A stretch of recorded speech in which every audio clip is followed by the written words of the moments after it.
All right, we got a very special aircraft here to show you today. First time I've ever seen this aircraft here, an A-37, what we used to call the attack tweet. We got a special guest, Huggy here, Huggy Huggins. You've seen him all around the air show circuit. How are you? He's going to give us a little bit of a talk about it. And here's the owner right here, 20-plus year restoration on this A-37. So, as a T-37 instructor pilot, we're familiar with the tweet, but this is not a tweet, right, Huggy? It is not a tweet, okay? This is the Dragonfly. 3 times the thrust compared to a tweet.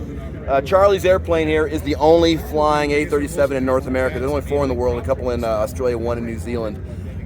It looks like a tweet. It's DNA of the tweet, but it's a different aircraft. Tweet's a 6,000-pound max gross weight. This is 14,000 pounds. So obviously, you're going to be carrying a lot. You're going to beef the structure up. So everything about the aircraft is different, even though people seem to think it's just a re-engine tweet. It is not. And Juan, let me tell you, this thing, you put the throttles in the northwest corner, it is going like a scalded cat. Oh man, the airplane. Well, as you see right now, I can figure it out. The fuel tanks, the napalm tanks, yeah, they're functional. You can put the fuel in there, and you're going to need the fuel because this thing is a thirsty beast when you got the throttle. Oh man, so the original tweet was way thirsty, so now you got the much bigger engines. These are not T-38 engines, they're F5 engines? Yeah, the T-38 is the Dash 5. These are the Dash 17 variant.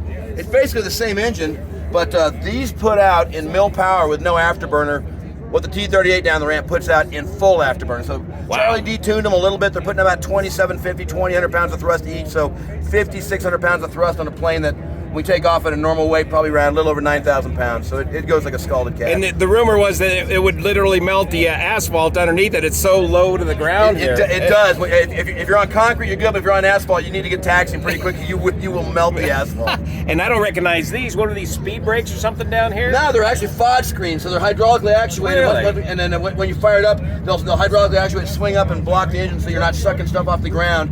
You get in the runway, you can push, let them back down, go fly your sortie, and when for your full stop, you can arm them.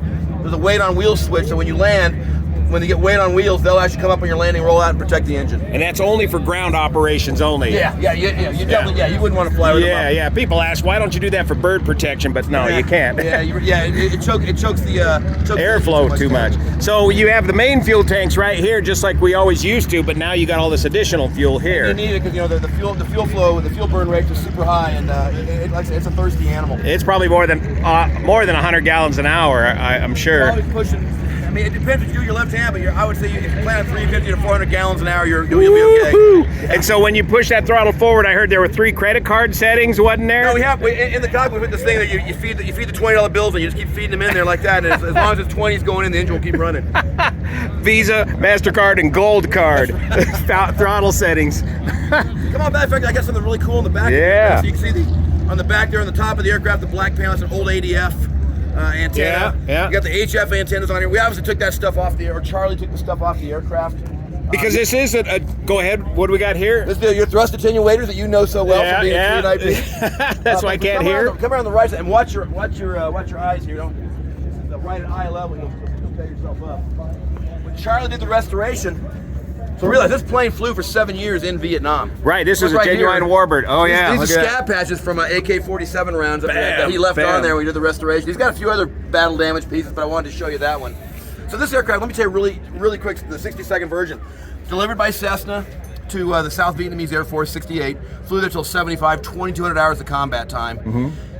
Saigon falls, April of 75. This plane gets captured by the communists, the North Vietnamese, and they flew the aircraft. So it flew for both sides. Oh man, it flew against us. Yeah, and we didn't shoot it down, obviously. No, we were out of the country. So then during the Clinton administration, the U.S. government renounced all claims to things that we left in Vietnam, and at that point it got sent to Australia, sat there, and then Charlie was able to buy it since the U.S. got rid of it. He bought it in 2000, and spent 22 years getting this aircraft back into flying configuration, and this is the only one flying in North America.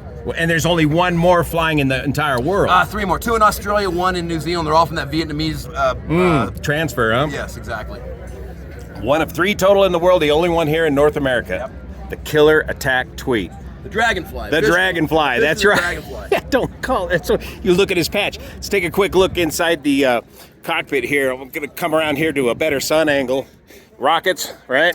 Yes, Mark and Charlie just had those made up. So the original rocket pods, they're awesome, and we had these machined up, and they just got done this week, so just in time for the show. Because that's the entire mission of this aircraft is ground attack. It really is. Counterinsurgency. It's kind of what led to the A-10. Obviously, no DNA from the aircraft itself, but the mission is really kind of what led to the A-10. Low and slow and a little bit ugly. Look at that, a cannon out the front.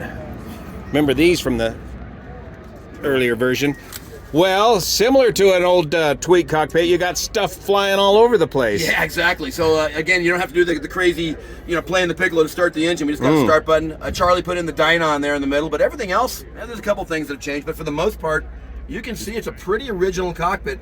Even has the fire control, the gun sight up there. Oh yeah, look at that. And keep in mind, folks, that this aircraft, or not this one, but the A-37, when we did Operation Just Cause, getting rid of Noriega in Panama in December of '89. Their active duty Air Force was flying these out of Howard. I've got a UPT classmate, a pilot training classmate of mine that flew these in combat. Wow. There's like 20 combat stories in '89 flying these, shooting Willie Pete rockets against the Panamanian Guard. So it's a it's a really unique aircraft that not much has been written about in history. Yes, and of course ejection seats. Still, well, do you still? No, the seats are cold. We're leaving the seats cold. It's, you got so much time with the Tweet. It's 2 engines. It lands at 80 knots, so it's a relatively safe airplane. Yeah, but you can still pop the canopy on this one if you need to. If you had to, you could do that and do a manual bailout. There you go. That's all you need. Good. And there's the old familiar throttle quadrant and flaps. Bringing back some memories there. Yeah, the smell. It's the smell. It smells like going to work. I mean, it is a joy just to come sit in and look around. Yeah, so. Fantastic. The A-37 Dragonfly. Thanks so much, Huggy. We'll see you here. It's drawn a good crowd of folks here today.